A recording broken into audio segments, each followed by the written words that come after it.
President Mahmoud Abbas meets with US President Donald Trump in an effort to jumpstart peace talks with Israel. Hello, I'm Nathan King, sitting in for Anand Naidu, and this is The Heat.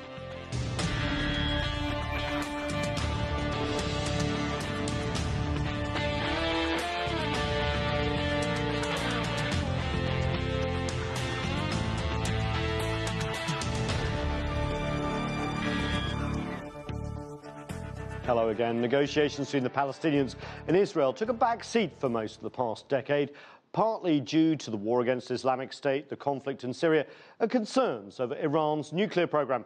But US President Donald Trump came into office promising a renewed effort towards a peace deal, assigning his son-in-law, Jared Kushner, to facilitate that process.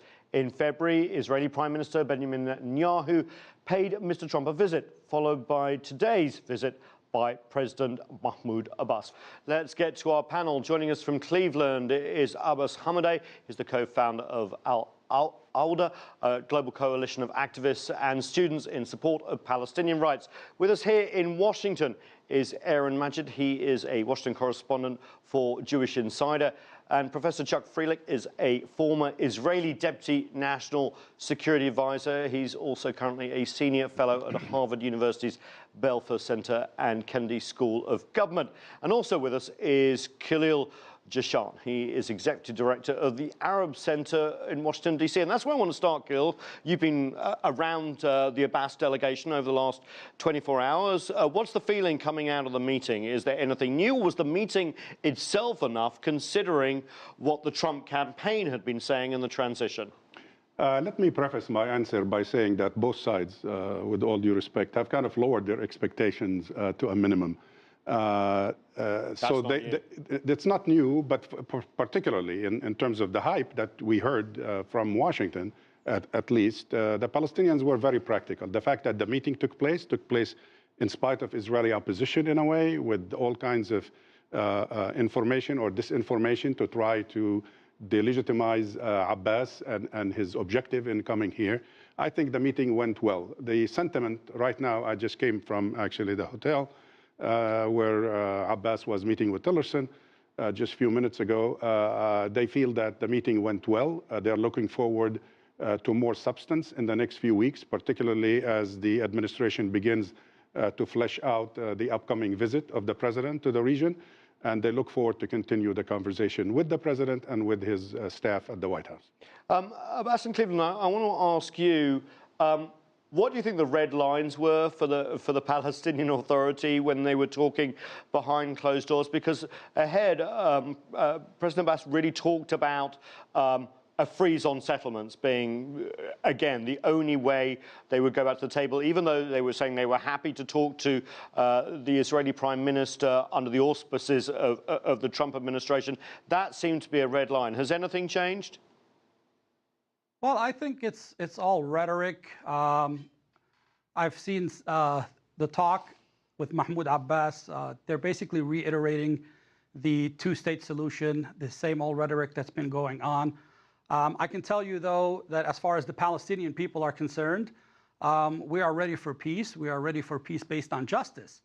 You cannot have peace based on the same rhetoric that's been going on since the early 90s with the Oslo Accord. So the Palestinians have been in peace negotiations for long over 20 years now.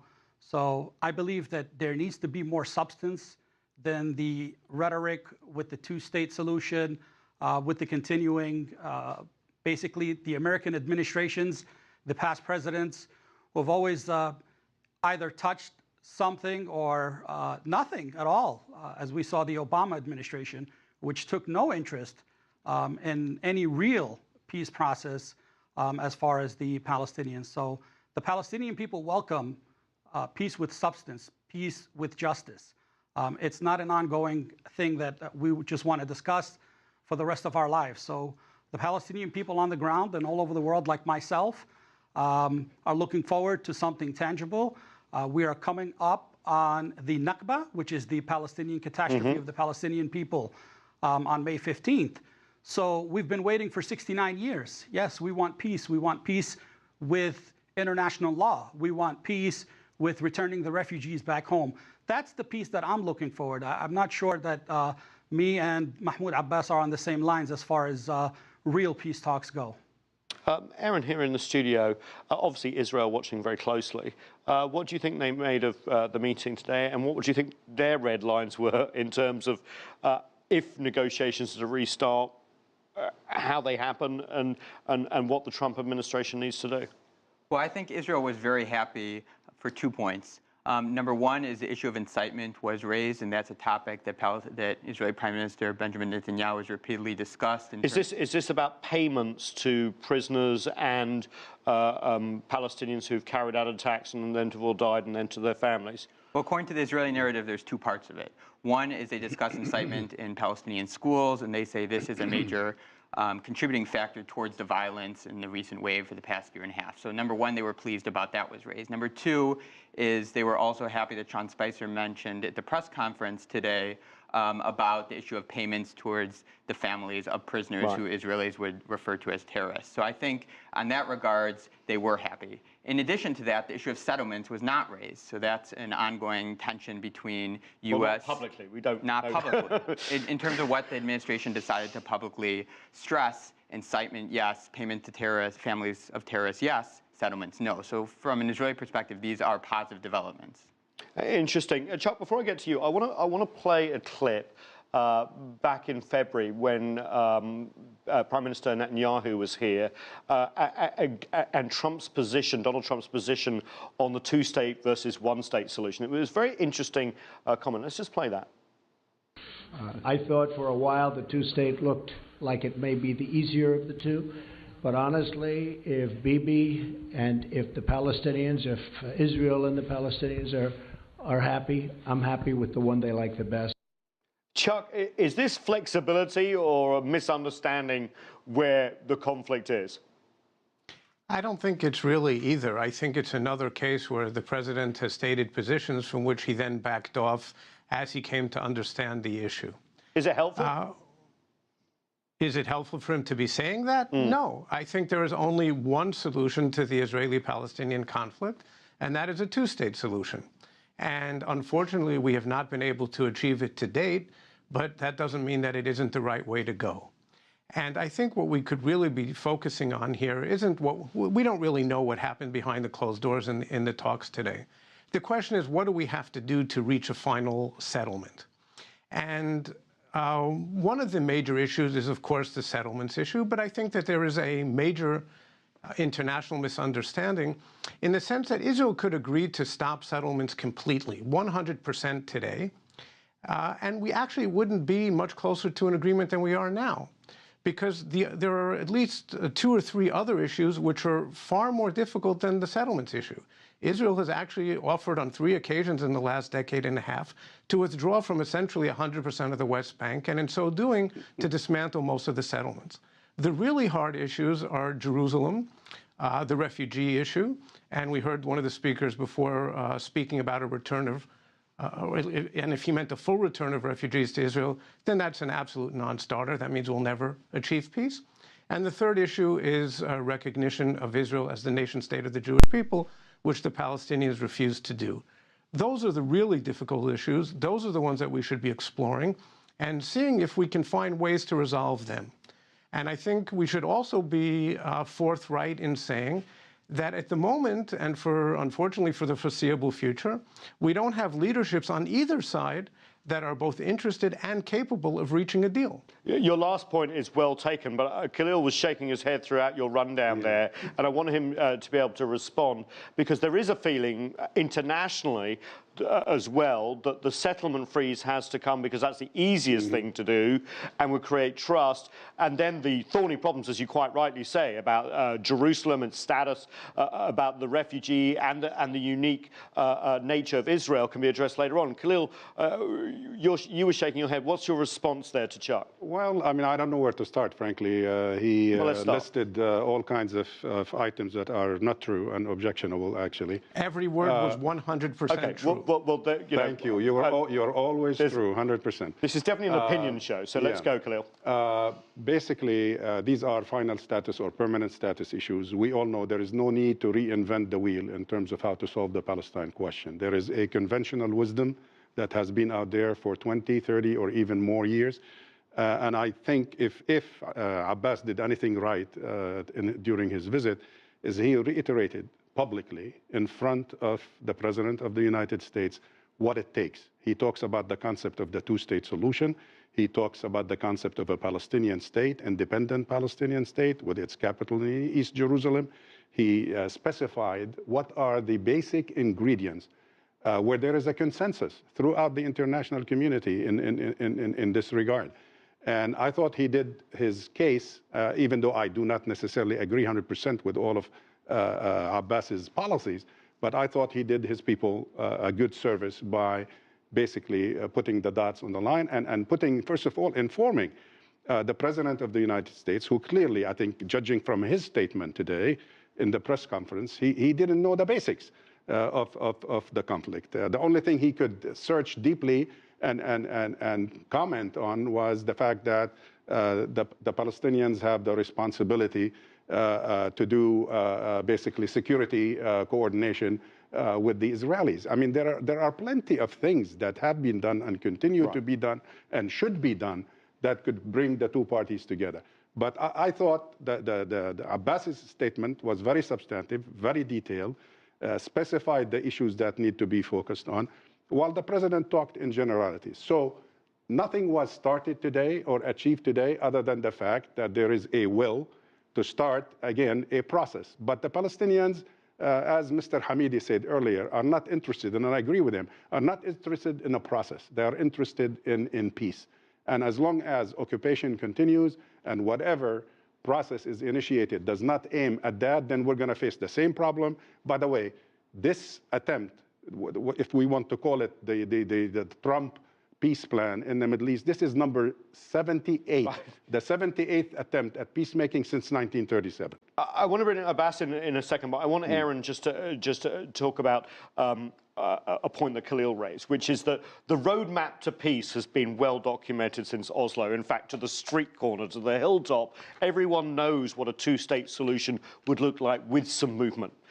The things that have changed on the ground, though, over the years is, one, settlements, but also the political dynamic within the Palestinians themselves, the split between Fatah, the Palestinian Authority, and Hamas in the Gaza Strip. How is that dynamic playing into this new administration, and what could be the way forward? Well, in terms of Gaza, that is generally one of the biggest concerns Israelis have. They make the argument that if we agree with President Abbas, we withdraw from the West Bank, we withdraw from East Jerusalem, we establish a Palestinian state, President Mahmoud Abbas doesn't control Gaza. Therefore, he can't deliver Hamas, and therefore the concern is that even after an agreement is reached, rockets will continue. Therefore, the Israelis have always been concerned about the changing dynamics within the Palestinian political environment. That's on the issue of... is that a convenient excuse or a legitimate one? I think at the end of the day, that excuse, I wouldn't even use the word excuse. I think that is somewhat legitimate from the Israeli perspective. When they talk about settlements in the West Bank, I think that is more problematic. But they have the argument, and this is their narrative, that they withdrew from Lebanon in 2000, and Hezbollah continued firing rockets after that. They withdrew from Gaza in 2005, and rockets have continued. So their concern is if they withdraw from the West Bank, then rockets will fall on Jerusalem and Tel Aviv. That is an issue that has to be dealt with, and until President Mahmoud Abbas returns control over Gaza, it's going to be very difficult to imagine how you can reach a final settlement. That said, Abbas, Hamas and Fatah, very different elements, but Hamas did win elections, although things changed very dramatically on the ground after that to take control of Gaza. Does the Palestinian people need to be united under one party for a solution? Or is the fact that their division means that actually people who don't want to see a two-state solution have a convenience in the fact that we have Gaza with one party and the West Bank with another?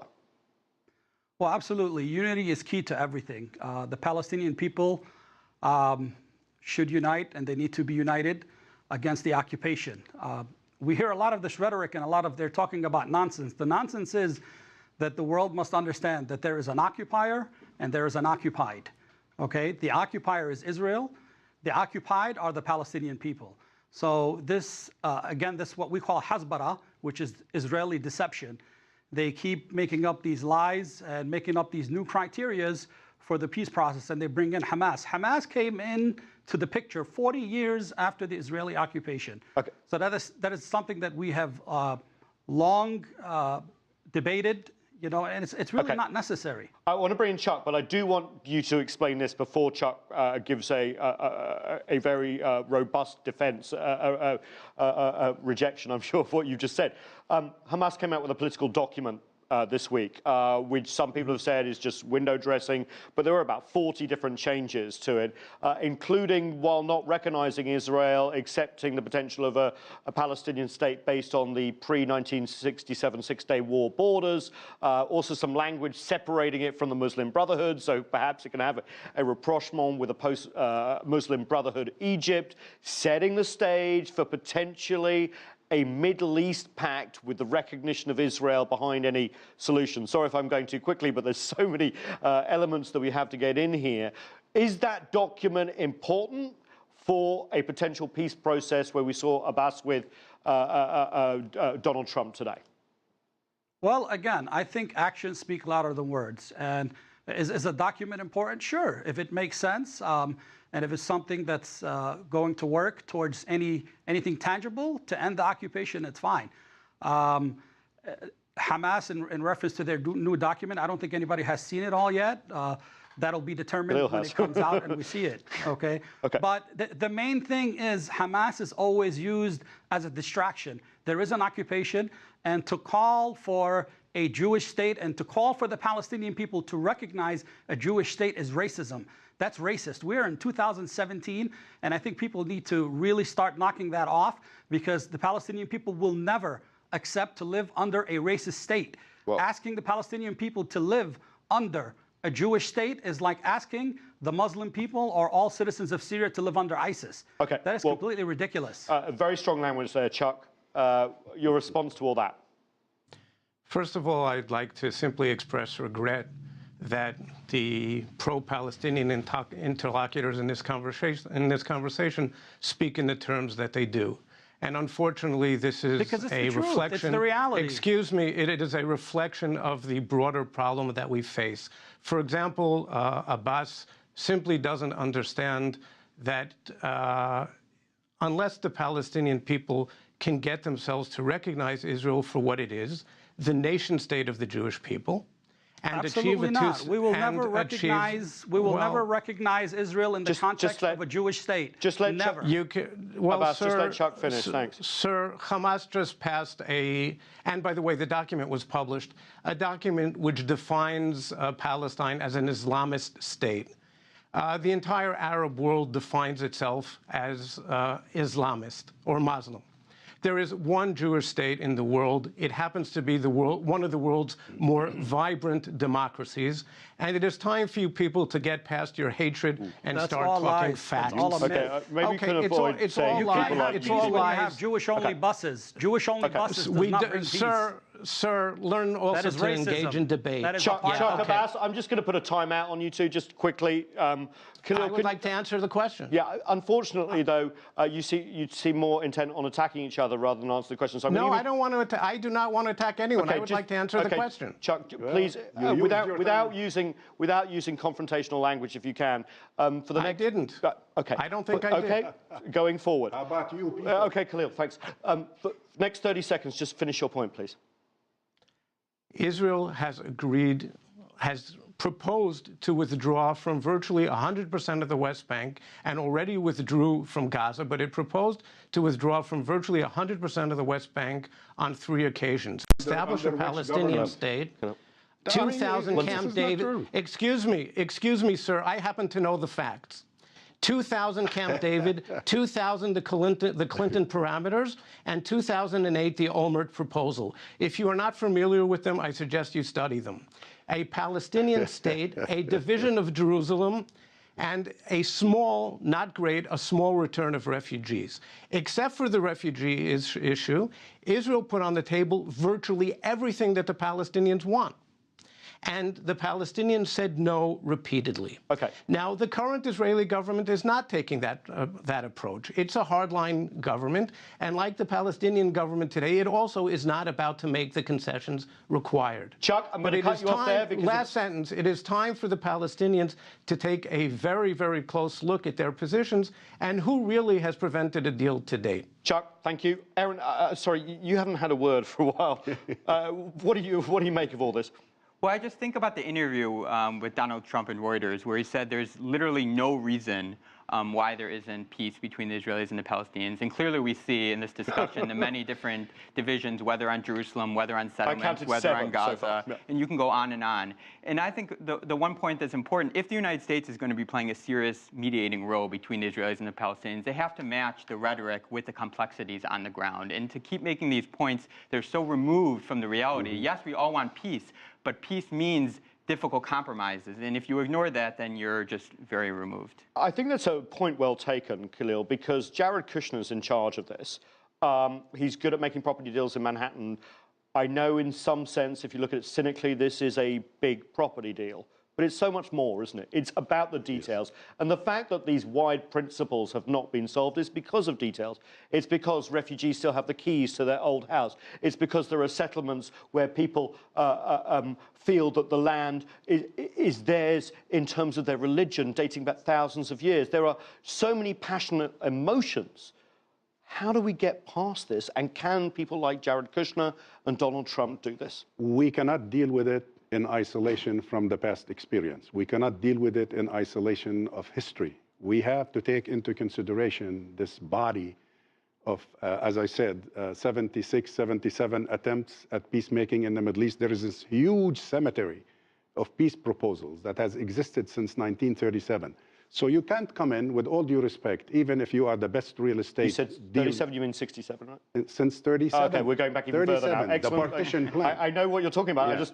I just don't think we can cope with any more history tonight. Well, we have to cope with history because this is a conflict, a political conflict. This is not, again, with all due respect to the president today, President Trump, when he described it as, I want people from all religions and from, I mean, this is not getting a community together. This is solving a complicated political issue.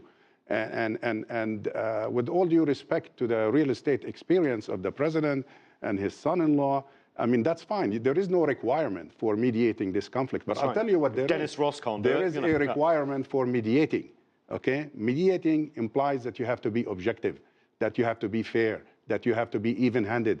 U.S. record in this regard hasn't been. Okay. And that has to change if, indeed, we have to give a credibility and a chance to this administration to move forward. I'm going to give Aaron the last word because he's had the least words, and I'm going to try to be fair. You heard in the beginning of the administration talk about a regional summit, trying to bring together the Israelis, the Saudis, maybe the Kuwaitis, the UAE, together in the summer to reach a deal. And it's interesting that that language wasn't used at all today. And it seems to be that the Trump administration has understood that unless you actually deal directly with the Palestinian issue, there is no way the Saudis or the UAE are going to be willing to meet publicly with the Israelis. And the idea of pushing the Palestinians aside, I think, fortunately, the U.S. administration has realized that that's no longer an option. Because that's interesting, because that was part of an Israeli government thing as well, bringing the wider Arab world before necessarily making a deal with the Palestinians. You know, I'd love to extend the show by another half an hour, but I'm told we can't. Really a pleasure speaking to you all. I know opinions are divided and facts sometimes are few, but we really appreciate you all coming on. It's very important a global audience gets to hear about this because obviously it's one of the long simmering world conflicts. Thank you so much.